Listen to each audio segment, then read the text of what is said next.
Hello সবাই, কেমন আছেন আপনারা? আজকে আমি রান্না করেছি কাঁকরোলের পোড়। এর জন্য আমি নিয়েছি নারকেল বাটা, সরিষা বাটা আর কাঁকরোলটাকে লবণ দিয়ে সেদ্ধ করে বিচিগুলো আলাদা করে আলাদা একটা বাটিতে রেখেছি। এবার আমি কাঁকরোলের পোড়টা তৈরি করব।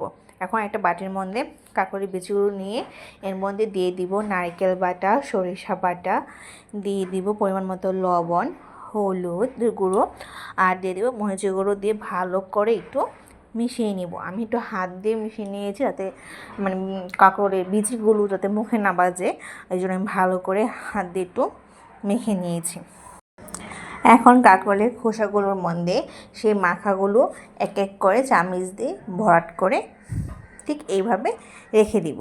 এবার সবগুলো কাঁকরোল আমি বিচি দিয়ে পুর দিয়ে আমি ভরাট করে বেসনটা একটু ঘন করে ঘুলে নিয়েছি। এবার ঠিক এইভাবে লেয়ারটা আমি দুই পাশে এপিট ওপিট করে ভালো করে মেখে আমি তেলের মধ্যে লো আছে আমি হালকা করে ভেজে নিব।